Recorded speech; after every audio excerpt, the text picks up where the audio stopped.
What's up, Sooner Nation? Welcome to the SI Sooners podcast. We got to get something out of the way first. Parker, congratulations. Your Los Angeles Dodgers are the World Series champs. I waited a long time. I endured a lot of heartbreak for that moment, John. I was reveling last night. Definitely glad to have that done and over with, that World Series wrapped up. And I can finally say I've witnessed one of my teams win a championship. That hadn't happened yet in my 21 plus years on Earth. So very grateful that the Dodgers were able to pull that one out. That's great. I didn't realize, Parker, that it had been that long. I watched the last time they won the World Series, Orel Hershiser, Kirk Gibson. I could have sworn, though, if you had asked me when's the last time the Dodgers won the World Series, I would have said, 2005, 2007, 2012. I had no idea it was 32 years, man. That shocked me. 32 years. Parker, I hate to say it, but I was your age the last time the Bums won the series. I'm John Hoover. I'm in Tulsa. That's Parker Thune. He's in Norman. Thanks for listening to the SI Sooners podcast. Thanks for watching the SI Sooners podcast on my YouTube channel. We are a Sports Illustrated Network affiliate. You think we hang these things behind us as decorations? No. Listen, no matter where you're listening or watching, if you could give us a like or a comment or a rating or just share the SI Sooners podcast on your social media channels, we'd appreciate it because it helps. It really does. If you guys have listened to the SI Sooners podcast, then we don't fluff around. We don't jokey. We don't use profanity. That's kind of my rule. We don't badmouth people for no reason. We don't just kind of BS our way through your time because it is your time, and we figure you are here to listen to some OU football talk. I mean, why else would you be here? But I'm going to deviate that from just a second. Parker, you've got boots on the ground in Norman. Paint the picture for me because I'm in Tulsa. All we got was rain. Paint the picture for our listeners who can't get there and probably don't want to. What is happening in Norman, Oklahoma? It's a war zone, John. I tell you what, thank the Lord that the National Weather Center is located right here in Norman because it's been a crazy few days of weather. So there was an ice storm that came through late Monday night, early Tuesday morning. And I tell you what, it wrecked just about every single tree in the city. They were all bent over to the ground. Some of them snapped, some of them split under the weight of the ice. So it's been quite a scene here in Norman over the last couple days. It's also knocked out power for plenty of people here in town, as well as internet for me. John, you and I are communicating over a phone call instead of over Zoom, as we typically do to do this podcast. So it's definitely made life a little more difficult over the last couple days, but the weather's improved. Hopefully things are back to normal before long. And the good news is things should most definitely be back to normal by the time that the Sooners are back at Owen Field next Saturday to take on Kansas. Yeah, let's hope so, huh? Let's hope it's good this week as I have to drive through the 405 to see the Sooners take on the Red Raiders in Lubbock, Texas. 7 o'clock out on the dusty plains of West Texas. It's probably freezing out there. It's probably iced over. I don't know, polar bears, abominable snowmen. I don't know. Listen, I know Lincoln Riley is from out there in Muleshoe, which is about an hour kind of northwest of Lubbock. And I know there's some amazing steakhouses out there. I've been to some of them. And there's some amazing Mexican food, obviously. I've been to some of those too. But I don't think, Parker, I've ever left Lubbock and said, dang, I sure don't want to go home. It's hard to get to. It's remote. It's kind of isolated. I love the people there. The people are just wonderful, wonderful folks out in Lubbock. But I got to say, there's a lot of people out there, not me, but a lot of people have called Lubbock, Texas, the armpit of the Big 12 for a reason. I think it actually has some competition for that title, but you know what? I'm one of those lame saps that doesn't complain too much, and I try to find something good, find something fun, find something tasty everywhere I go, whether it's Waco or Manhattan or Ames or wherever, Parker. What are your favorite and least favorite locales to visit in the Big 12? You can't say Norman. I got to say my favorite is probably Austin, just because it's so weird. It is really weird, and it's getting weirder, which also sometimes kind of makes it my least favorite as well, if that makes sense. But my probably actual least favorite, I think, is Ames. We just got back from there, it seems, a couple of weeks ago, and the weather was fine. The people were fine. I've never had kind of like Lubbock. I've never had a great trip to Ames. I'll pick Ames over Lubbock for the bottom of my list, or would that be under Lubbock? I don't know. What are yours? What are your favorites and least favorites in the Big 12? Well, John, if you're not going to be mean to Lubbock, I guess I will. It is the armpit of the Big 12. Let's just call it like it is. There is very little semblance of a redeeming quality in Lubbock, Texas. And you're spot on with Ames. Look, as someone that grew up in Nebraska, right next door to Iowa, I can confirm that just about anywhere in Iowa is just simply not that interesting. I really like Manhattan, and I would not have expected to say that before I visited Manhattan, simply because, well, quite honestly, there's not a whole lot to Kansas either. But I really, really like that town. I love the stadium, love the people there. Everything about Manhattan is really, really welcoming to me. I was also born in Austin, so I might be a little biased there, but Austin, of course, is just a fantastic city to visit. And Stillwater is okay, Lawrence is okay, but for the most part, I would say out of the Big 12 towns that I've been to, Morgantown is the one that I haven't been to yet. And so I'm really hoping that at some point down the line, I'll get to make a trip up there to West Virginia and kind of see how that stacks up. But I tell you what, Manhattan, for me, is the best of the Big 12 towns outside of Norman. I think if I were to choose one to live in, I think I would choose Fort Worth, just because it's a nice big-sized city, but it's not Dallas big. So I would not choose Lubbock. OU opened as a 15-point favorite. It's at 14.5 right now. So listen, I'm no expert on the numbers, so to speak, but I don't know about 14.5. I think OU's playing pretty well right now. About the last 5 quarters, I guess you could say, if you count overtime against Texas as one quarter. But I don't know. Tech looked pretty solid last week against West Virginia, and it's Halloween. It's a night game. I know the COVID crowd is going to be light, but man, this thing is never easy to go out there. When OU's great and Tech is average, the games are still razor thin sometimes. OU never goes out there and just rolls through it. Tech is 40-15 in night games out there since 2002. What do you think? You think they cover? You think OU covers more than 2 touchdowns? No, I don't, John. I think this is a shootout. And, we were talking about this on Sunday's installment of the podcast. I really do believe that this game is going to flow much the same way the last 2 times the Sooners have been out in Lubbock, much the way those games have flowed.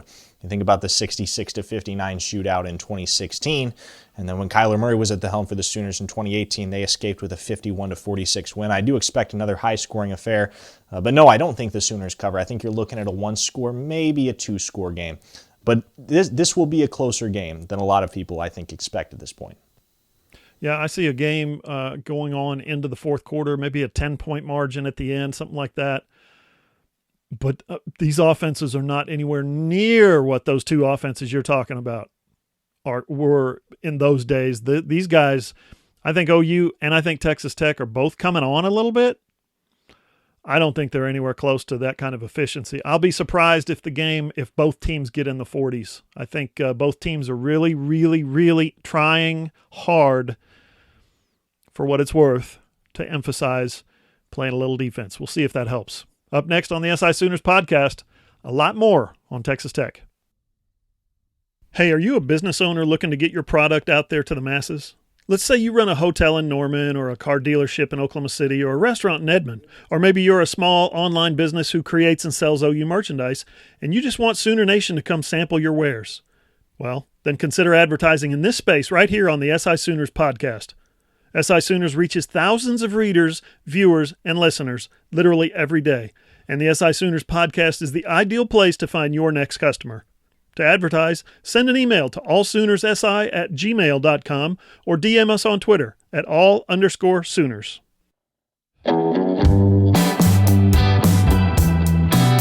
Follow SI Sooners on Twitter at @all_Sooners. Find Parker at Parker Thune, Thune. I'm at John E. Hoover.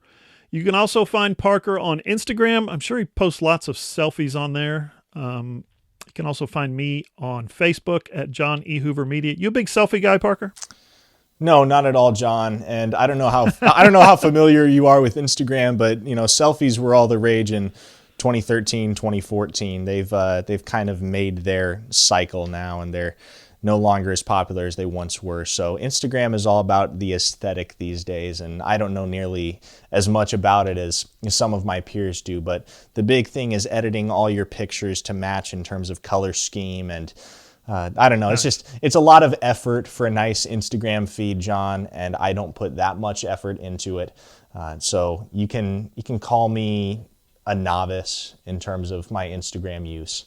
But yeah, no, I'm by no means a hardcore selfie guy or Instagram guy, really, for that matter. I've said it before. I only have Instagram so I can see pictures that my daughter posts, and my son. He's been on Instagram, but I think he's deleted it about 4 times. Our website is allsooners.com. Again, the #1 college website on the Sports Illustrated network. Of course, it's all free, no memberships, no subscriptions, no credit cards. The video version of this podcast is on my YouTube channel, John Hoover Media. You might know by now that if you're watching on my original YouTube channel, sorry, but it will be going away someday. I don't know when. What I need you guys to do is click this card right here and subscribe to my other YouTube channel right here. Pretty soon there's going to be just the one channel, and all my OU stuff is going to be going up there, so you need to subscribe if you go there to watch my OU stuff. Where else would you go to watch my OU stuff? Parker, Texas Tech's defense isn't any good. Isn't any good. It's just not. Breaking news, right? Now, they did put 2 guys in the NFL last year in the draft. Matter of fact, Tech's last 3 draft picks have been off the defensive side of the football. But yeah, once again, this year you see the rankings, and they're not good. 83rd in scoring defense, 89th in total defense, 48th in rushing defense, 97th in passing defense. They're 81st in sacks, 77th in tackles for loss, 83rd in pass efficiency defense. To me, I think Oklahoma's got an obvious advantage here when you're talking about not strength on strength, but strength on weakness, Parker. Yeah, certainly. And the one thing, John, that Texas Tech does have working in their favor, and Lincoln Riley mentioned it in his press conference yesterday, is the majority of Texas Tech's defensive starters are seniors.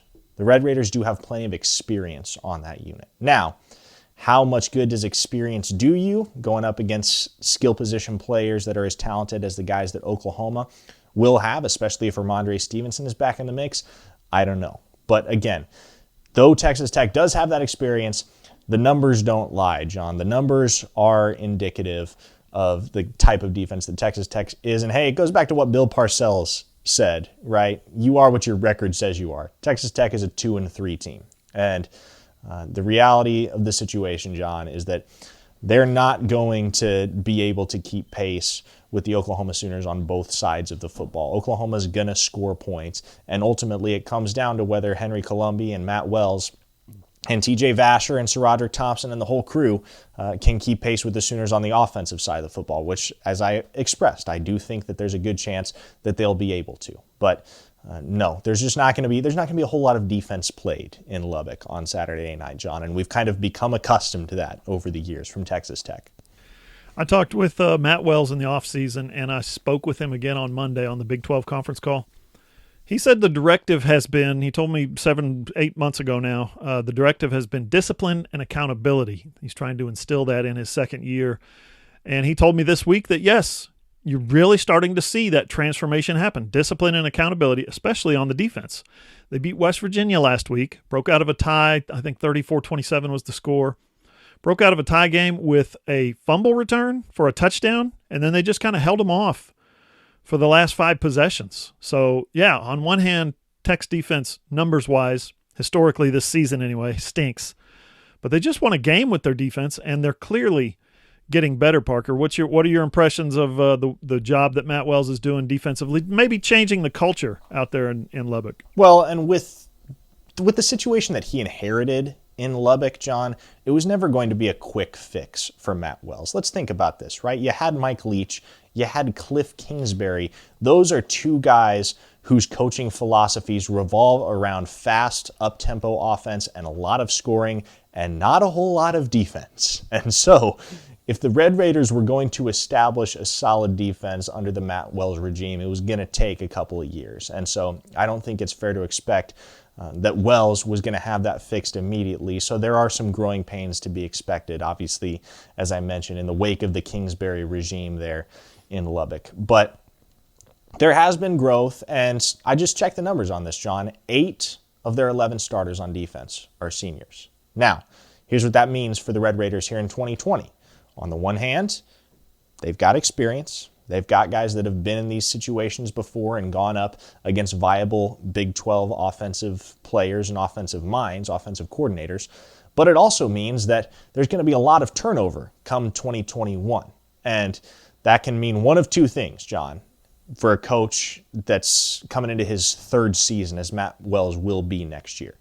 It either means that turnover is going to cause the defense to regress, and that you're going to have to put a lot of inexperienced guys in that position, and maybe they're not entirely ready for that opportunity, or it means that you finally get a chance to get some of the guys that you've recruited to change the culture defensively in those positions, and you get a chance to establish your own regime and to finally get your guys on the field rather than the guys that were recruited by your predecessor. And so it can go one of two directions for Matt Wells, but I think next season is definitely the year to keep an eye on Texas Tech as to whether they finally start to turn a corner back towards relevance or whether they regress back to the cellar of the Big 12, because they're not just going to continue to be average. They're going to either take a turn for the worse or step things up in a big way, I think, in year 3 under Matt Wells. So it's next year, really, more so than this year, that I'm looking at Texas Tech as kind of the year that their future as a program will pivot on.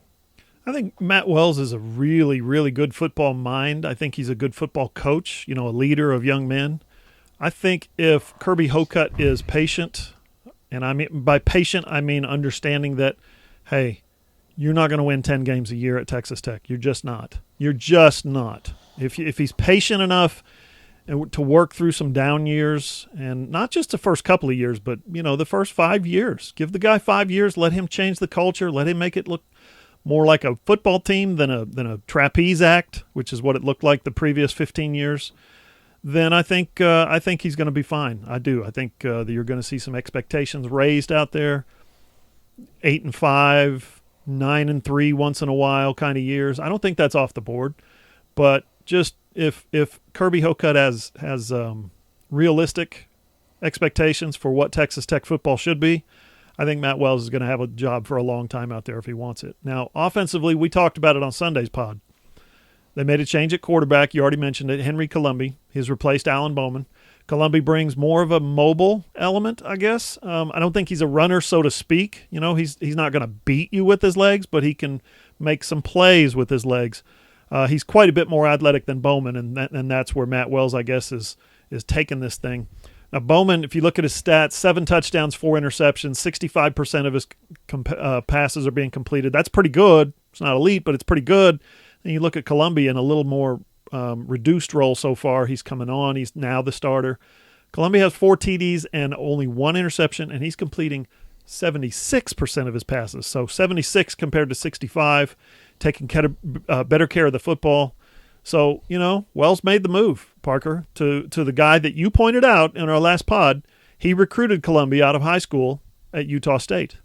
Yeah, that's right. And so obviously that degree of familiarity means something to Wells, and I think that's the reason why he was confident in pulling the trigger as early in the season as he was and going away from a guy in Alan Bowman that was a lot more established. And you start to get the sense, John, that they're going to gel at some point, Wells and Colombi. And I do think Texas Tech is poised to go on a run. I don't think you've seen the best of Henry Colombi. And obviously, right, he's only 2 games in. But I think there's going to come a point in time at which Henry Colombi is putting up some big numbers in Matt Wells' offense. But it's all kind of a matter of when they gel, right? And you have that familiarity as head coach and quarterback, and 2 guys that have been with each other for several years, both at Utah State and at Texas Tech. So, again, it's not a quick fix, right? It's not the type of thing where you're going to stick Henry Colombi in your offense and you're immediately going to have a revitalization. But if you're looking down the road, you're hoping to maybe get back in the conversation for the Big 12 championship, which is not out of the question for Texas Tech, John. It's not, because as much as the Big 12 is poised to cannibalize itself over the next few weeks, there's a definite shot that a team with 3 losses could get into the Big 12 championship. So that's still on the table. It's not a good chance, but there's a slight chance, right? And so I think Wells, with where he's at in his second year as Texas Tech head coach, is probably better off playing Columbia than Alan Bowman, simply because of that degree of familiarity and the fact that Columbia probably is more equipped to execute Wells's vision on offense than Bowman, even if Bowman is a slightly more gifted passer. And so I think the familiarity is what made the decision in Matt Wells's mind, and all things considered, I do think he made the right decision. The thing that impresses me about the way they played last week was West Virginia came into that game halfway through the season now. West Virginia came in with the Big 12's number 1 defense, most stingiest defense, most tackles for loss, the Stills brothers up front, the Sills brothers. And then Tech runs the football 39 times for 179 yards. They owned the line of scrimmage, which is not what you would expect against a team with Darius and Dante Stills. It's just not. Those guys are excellent defensive linemen. They're probably number 2 and number 3, or maybe number 2 and number 4 in the Big 12 talent-wise in terms of draft ability, but they're shop wreckers. And for Tech to come out and say, Texas Tech we're talking about, to come out and say, we're going to run the football on those guys, that defense, that was impressive. They slowed it down a little bit. They controlled the clock. They kept it close to win the game at the end, like I said, with the fumble return. To me, that's the kind of identity that Matt Wells wants this program to have. Up next on the SI Sooners podcast, a little bad news on the recruiting front and the mailbag. Hey there, loyal listeners. Parker Thune here with SI Sooners. Are you a business owner looking to get your product out there to the masses? Let's say you run a hotel in Norman, or a car dealership in Oklahoma City, or a restaurant in Edmond. Or maybe you're just a small online business who creates and sells OU merchandise, and you want Sooner Nation to come sample your wares. Consider advertising in this space right here on the SI Sooners podcast. SI Sooners reaches thousands of readers, viewers, and listeners literally every day, and the SI Sooners podcast is the ideal place to find your next customer. To advertise, send an email to allsoonersi@gmail.com or send us a direct message on Twitter at @all_Sooners.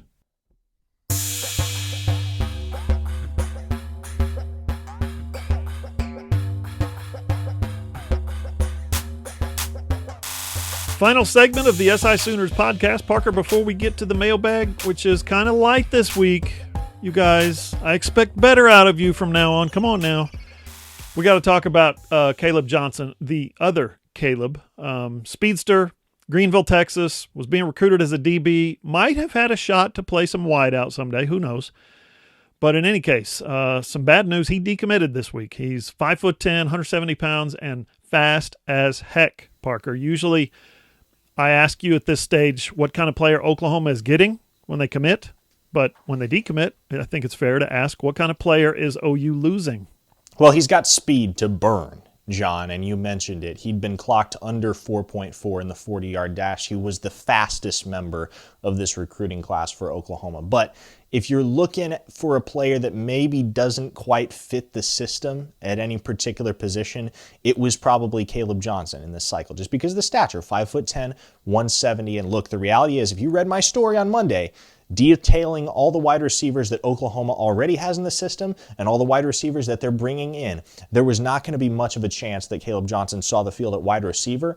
And if you're looking to flip him to the defensive side and maybe get a look at him at defensive back, as I believe the Sooners were, again, 5'10", 170, that's just not the kind of stature that Alex Grinch is looking to recruit in his defensive backs. We've seen that over the last 2 recruiting classes. Johnson was kind of an outlier in terms of the players that Oklahoma was recruiting, in that they're starting to look for long, strong, big-bodied athletes in the secondary. And so Caleb Johnson never really seemed to fit in Alex Grinch's system as a defensive back. And this is for the best because, to be honest, I didn't really see a clear path to playing time for Caleb Johnson, at least right away for the Sooners. So it's not a huge loss either for him or for Oklahoma. I will say, though, John, Tonight, Texas went ahead and won up to Oklahoma in the decommitment scene. Yeah, that's what it sounds like. Tell us about it. This just happened just as we were getting ready to click record on the old podcast. Yes, it indeed just came across the wire as we were getting set to record. But Quinn Ewers, John, and we had this conversation when he committed to Texas back in August. We had the conversation, okay, how long is he going to stay committed? Because that seemed out of the blue. It seemed premature. It seemed like something was just maybe off in that whole situation. Lo and behold, tonight, he is no longer committed to the University of Texas. So, Quinn Ewers, the number one overall prospect in the class of 2022, the sixth player in history to receive a perfect 1,000 rating from 24/7 Sports Composite Metrics, will no longer head to the University of Texas. He is back on the market, and it'll be interesting to see where he ends up, John. I have a feeling, based on the direction that the SEC is headed, starting to gear more towards an offensive style of play than the defensive-minded teams that we've come to expect out of the SEC. But as you start to see the spread kind of invade the SEC, I get the sense that it might be one of those schools that Quinn Ewers ends up at. But there's a lot of time for us to figure that out, John. He's, of course, class of 2022. Don't have to worry about that for quite a while, and it doesn't sound like, based on his announcement, that Ewers is ready to announce where he's actually going to play football anytime in the very near future. What do you think that says, if anything, about Tom Herman? Like, there's some insiders who are telling Ewers, hey, man, he's not going to be around when you get here. You know, that kind of thing. Hey, man, he's not really developing quarterbacks, you know. I wonder if he's looking at the big picture and realizing just 2 months after committing, yeah, this Texas, this is not for me. I just wonder. Here's the deal on Johnson, though. Listen, this kid's really good. He had offers from Alabama, Florida, LSU, Georgia, and a bunch of other really good schools, elite schools. He's a pretty elite player, there's no doubt. But as fast as he is, as many schools as there were that wanted him, we said it, he's 5'10".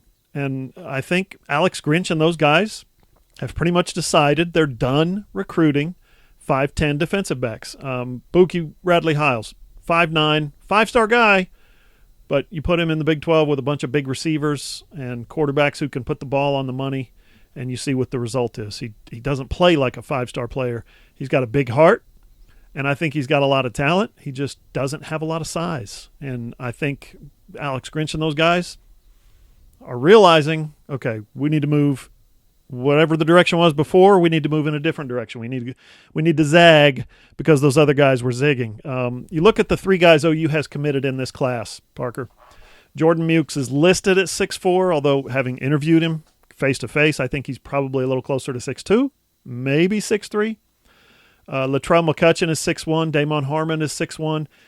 Those guys have established that they're going after big defensive backs. I mean, I was actually a little surprised back when I saw that Johnson had committed because I looked at his size and it was 5'10", and I said, I thought Grinch was not recruiting 5'10" DBs anymore. OU DBs need to get bigger. Grinch has said it, but, I mean, dude is fast. I get it why you would recruit him. OU upgrading the physical stature of its defensive backs, I guess, outweighs OU needing to upgrade the speed of its defensive backs. Okay, you ready to go through the mail, shall we say? Flip through the mail? Let's hit it, John. I would much rather read the mailbag than all the comments that we get on a weekly basis on these YouTube podcasts. So do you want to go first or should I? I'll go first. We didn't get very much mail this week. I know you guys can do better. So next week, I want to hear it. Don't just write angry emails and angry tweets when the Oklahoma loses. If they win, I want to hear you praise the team. So send them in. Do it. At John E. Hoover on Twitter, at Parker Thune on Twitter. Okay, let's do it. Parker, I tweeted yesterday your story on Alex Grinch saying we haven't seen our best yet. Was that today? That was today's story, wasn't it? Wow. Boy, the days just melt together anymore. To which Steve Bullard read the story and says, I'm just reading between the lines here, but he's clearly talking about the return of Ronnie Perkins. What do you think? Is Steve onto something, Parker? Well, certainly. And I don't think it takes a Rhodes Scholar to tell you that, John. When Ronnie Perkins comes back, he's immediately one of the most prominent impact players on that Oklahoma defense, and he's a guy that opposite Nick Bonito, I mean, you're looking at one of the most dangerous pass rushing duos in the Big 12, maybe in the country. And so, yes, when they get Ronnie Perkins back, I do think you're correct in reading between the lines there, Steve, and assuming that he is, in some sense, insinuating that the defense is going to see a significant boost in terms of their ceiling when Ronnie Perkins gets back. Because as well as they're playing right now, Ronnie Perkins is their best player. And when he gets back, things are only going to get easier for that Oklahoma pass rush. All right, John, your question comes from Coach Loftus, who says, 2018 had Gallimore, Bolton, Motley, Murray, and Bledsoe, who's a starter in the NFL, Amani Bledsoe he's referring to. So, was the problem not enough NFL guys? Not enough first-round caliber players? At some point, you'd think with several decent NFL players, they'd have been able to get a stop in the Big 12. Coach, I think we all agree what the problem was in 2018. Players had stopped buying into Mike Stoops, and I think that left scars for the rest of the season after he was fired after the Texas game. They had stopped listening to him. They had certainly stopped playing for him. Mike said as much when he was doing an interview with The Athletic. You're right. That number of guys playing in the NFL should be enough talent from one team, enough dudes, that there's no way the 2018 defense should have been that bad. Not elite, not top 10, but there's no way they should have been that bad. And I think you can say the same, obviously, about the 2017 defense. Just add Obo and Stephen Parker in there, right? So now you've got to admit, Gallimore got better later in his career at Oklahoma. Bledsoe got better and apparently is still getting better in the NFL. Curtis Bolton got a lot better. Motley got a lot better. So those guys kind of grew up in their later years at OU. They weren't playing real good in 2018. Those defenses weren't any good in those 2 years, and I think it's twofold. Players weren't playing very well, and they weren't being coached in the 2017 and 2018, which I know really leaves a bad taste in the mouths of OU fans because those offenses were so good. They were so good that the Sooners have the NFC Offensive Player of the Week and the AFC Offensive Player of the Week in the same damn week, Parker. It's unbelievable. Baker Mayfield and Kyler Murray, back-to-back years at OU, back-to-back Heismans, back-to-back number ones, and you go out here and watch an NFL game, and they're the best players in their conferences for that week. That's how good those OU teams were. Just ridiculous. Parker, now, I don't know how much you watched the Sunday night game between Seattle and Arizona. I'll let you in on a little secret. Mrs. Hoover is in the other room right now watching a replay of it on NFL Network because that's what she does. My wife rocks. But David Boston asked a question that maybe a broadcast major might know the answer to. You know any broadcast majors on this broadcast? Oh, yeah, it's you. Why is NBC gushing all over Russell Wilson but downplaying Kyler Murray's game? Kyler has outplayed Wilson. Is it Parker? Is it? Because Wilson is an established veteran who has a, strong career narrative, and everybody knows him, and everybody likes him, and he's the MVP frontrunner, and he does a lot of work with charities, and that's kind of how TV works, isn't it? They go into the game with preconceived notions, and sometimes they don't vary much from the narrative. Is that how it works, Parker? Well, certainly, John, and the thing about it is you're after ratings more than anything else, right? So on a certain level, you're catering to your audience, and so if you got people tuning in to watch Russell Wilson, which, let's be fair here, Russell Wilson, in my mind, is one of the top 3 quarterbacks in the NFL as of right now. So you're going to have a lot of people tuning in to watch one of the finest players across the entire league and a guy that is probably right now, given Dak Prescott's unfortunate injury, the front runner for MVP of the league. And so you want to say nice things about the guy so that people stay happy with the broadcast and keep coming back. It all comes down to money, John. Money runs the world. Advertising runs the world. And so that's probably more than anything why you're beginning to notice that. And I tell you what, if Kyler gets to the point where he's putting the Cardinals in the postseason or in the discussion for a postseason berth, which to be fair, he already is, but you get later in the season and Arizona has 9-10 wins, Kyler's starting to insert himself into maybe the Offensive Player of the Year discussion, maybe even the MVP discussion, he's going to start getting some love too. It's just a matter of the fact that Wilson's more established at this point. For better or worse, you got more people tuning in to watch Russell Wilson than you do to watch Kyler Murray. And so naturally, because money runs everything, you're going to get a lot more love for Wilson than you are for Murray. All right, John, we're running short on time, so one last question for you. It comes courtesy of Harry Taylor, Hype Man Harry, who says, will I need a ton of coffee for next Sunday's service, or will Ramondre Stevenson get plenty of carries next weekend in Lubbock? Harry, those are not necessarily mutually exclusive. First of all, I'm the one that's going to need a couple gallons of coffee. You know how long that drive is from Tulsa? Like 7 hours. Man, yeah, can't wait. My gut tells me both, Harry. You're going to need coffee because it's going to be a shootout. I don't know about 66-59 type shootout, but it's always a shootout. So, yeah, plan on coffee to church in the morning. And, yes, I think Stevenson will play. Listen, his mom and dad, they ain't skipping Halloween in Las Vegas and traveling to Lubbock to throw tortillas and watch their son ride the bench again. I mean, as much as you can book such a thing, book it. He's playing. And then if he doesn't, I think the NCAA can expect some kind of lawsuit in the near future. Our next podcast drops Sunday after I drive all day from Lubbock. And we're going to need your help for next week's Mailbag segment. Don't forget, on Twitter at John E. Hoover or at Parker Thune. Listen to the SI Sooners podcast on iTunes, Spotify, Google, iHeart, or wherever you get your podcasts, or on your Amazon-enabled device, just say, Alexa, play the SI Sooners podcast. Or go to allsooners.com, that's our website. Click on the player and listen on your phone, your tablet, or your computer. And you can always watch the video version over on my YouTube channel, John Hoover Media. For Parker Thune, I'm John Hoover. See you guys.